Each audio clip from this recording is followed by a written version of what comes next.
আসসালামু আলাইকুম নবম শ্রেণীর প্রিয় শিক্ষার্থীরা কেমন আছো সবাই আশা করি অনেক ভালো আছো বিষয় জীবন ও জীবিকা ষান্মাসিক মূল্যায়ন 2024 তারিখ 10/7/2024 100% সঠিক উত্তর ইতিমধ্যে তোমাদের উত্তরগুলো আমরা প্রস্তুত করে ফেলেছি জাস্ট তোমাদেরকে দিয়ে দিব কিভাবে হচ্ছে আনসারগুলো করবে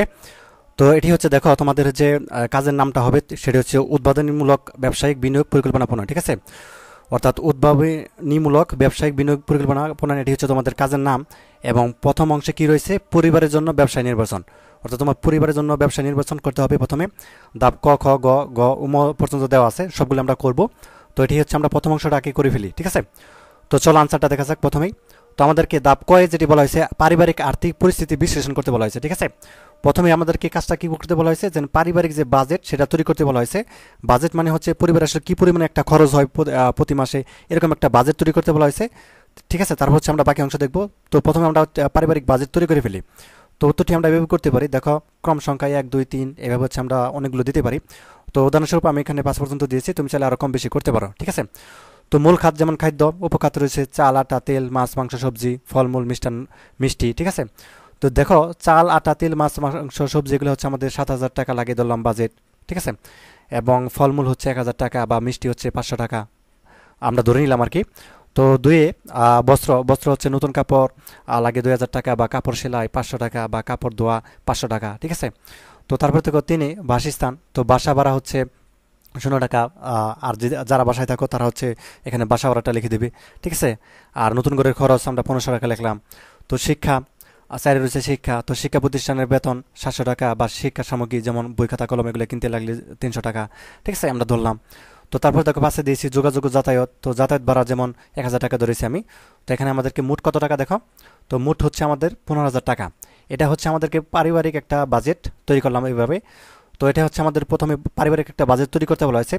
তো এই বাজেটের পরে আমাদেরকে কি বলা হয়েছে যে পরিবারে আর্থিক অপচয় রোধ এই যে আমরা যে বাজেট তৈরি করলাম ঠিক আছে আরও অন্যান্য বাজেট আছে ঠিক আছে পরিবারে অন্যান্য বিষয় খরচ আছে বা বাজেট রয়েছে তো যাই হোক আমরা হচ্ছে 5 পর্যন্ত তৈরি করেছি তুমি চাইলে আরও কম বেশি করতে পারো কোনো সমস্যা নেই 5 পর্যন্ত করলেই হবে গুরুত্বপূর্ণ বিষয়গুলো তো তারপর হচ্ছে পরিবারের আর্থিক অপচয় রোধ এটা আসলে কীভাবে করবে বা পরিবারের আর্থিক অপচয় রোধে তুমি পদক্ষেপ কী কী নিবে সে ব্যাপারে আমাদেরকে প্রশ্ন করা হয়েছে তো আমরা হচ্ছে এইভাবে লিখব পরিবারের আর্থিক অপচয় রোধে বিভিন্ন পদক্ষেপ গ্রহণ করা যায় যেমন খাদ্য অপচয় না করা ঠিক আছে 2 কাপড় থাকতেও নতুন কাপড় না কেনা বা অযথা খরচ না করা বিদ্যুৎ অপচয় না করা পানি অপচয় না করা ঠিক আছে তো এইভাবে হচ্ছে আমরা এগুলো লিখে দিব তো তুমি চাইলে আরও কম বেশি লিখতে পারো কমসে কম 5টি পয়েন্ট লিখবা যেন পরিবারের আর্থিক অপচয় রোধ পদক্ষেপে তুমি কী কী পদক্ষেপ গ্রহণ করবা এই 5টি পয়েন্ট অবশ্যই লিখবা তো তারপর দেখো আমাদেরকে যেটি বলা হয়েছে যে অর্থ সংশ্লিষ্ট কাজের দায়িত্ব তালিকা ঠিক আছে অর্থ সংশ্লিষ্ট কাজের দায়িত্ব তালিকা আমাদেরকে অর্থাৎ সুযোগ সুবিধা অনুযায়ী লিখতে বলা হয়েছে তো আমরা এবার লিখতে পারি যে পরিবারের বর্তমান আর্থিক অবস্থা বিশ্লেষণ বা বিনিয়োগের খাত নির্বাচন বিনিয়োগের লক্ষ্য উদ্দেশ্য নির্ধারণ বা বিনিয়োগের ফলাফল মূল্যায়ন তো এই বিষয়গুলো হচ্ছে আমরা লিখে দিতে পারি তো তারপর দেখো আমাদের ধাপ ক্ষয়ে আমাদেরকে বলা হয়েছে ব্যবসার ধরন নির্বাচন করতে বলা হয়েছে ঠিক আছে আমরা যে ব্যবসাটি করব সেটি আসলে ধরনটা আসলে নির্বাচন করতে বলা হয়েছে যে ব্যবসার ধরন তো উদ্ভাবনীমূলক আচ্ছা উদ্ভাবনীমূলক ব্যবসার নাম হলো কাপড়ের ব্যবসা তো আমাদেরকে একটা ব্যবসা নির্বাচন করতে বলা হয়েছে তো আমরা দিলাম কাপড়ের ব্যবসা করব এটা হচ্ছে আমরা নির্বাচন করলাম তো কেন নির্বাচন করলাম সেটি দেখি তো এই ব্যবসাটি একটি দীর্ঘমেয়াদী ব্যবসা হবে ঠিক আছে তো আমরা যেটি করব সেটি হচ্ছে কি দীর্ঘমেয়াদী ব্যবসা তো এই ব্যবসাটি বেছে নেওয়ার কারণ হলো কাপড়ের ব্যবসাটি স্বল্প পুঁজিতে করা যায় তাছাড়া পারিবারিক চাহিদা পূরণ করবে কাপড়ের ব্যবসায়ের মাধ্যমে তাই আমি উদ্ভাবনীমূলক ব্যবসা হিসেবে কাপড়ের ব্যবসা বেছে নিয়েছি ঠিক আছে তো এটা হচ্ছে আমরা ধাপ ক্ষয়ে ব্যবসায় নির্বাচন লিখে দিব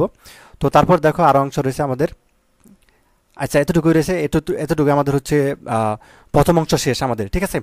তো এতটুকু হচ্ছে আমাদের প্রথম অংশ শেষ এবং হচ্ছে আমরা এর পরের যে ভিডিওটি সেটাই হচ্ছে আমরা দ্বিতীয় অংশ দেখব সেই ভিডিওটি হচ্ছে এই কমেন্টে আমি লিঙ্ক দিয়ে দিব ঠিক আছে অবশ্যই সেটি দেখে নিবে অথবা তোমরা চ্যানেলের ভিতরে যাওয়ার পর ভিডিওতে ক্লিক করবে সেখানে কিন্তু দ্বিতীয় পর্ব দেখতে পাবে ঠিক আছে তো দ্বিতীয় অংশে কিন্তু গ এবং উম পর্যন্ত দেওয়া আছে ঠিক আছে একটু পরে দিচ্ছি তো এই পর্যন্ত তোমরা হচ্ছে লিখতে থাকো তো বাকি অংশ কিন্তু আমি একটু পরে দিচ্ছি ঠিক আছে 15-20 মিনিট পরে দিচ্ছি সেই উত্তরটি রেডি হচ্ছে তো ধন্যবাদ সবাইকে ভিডিও দেখার জন্য আল্লাহ হাফেজ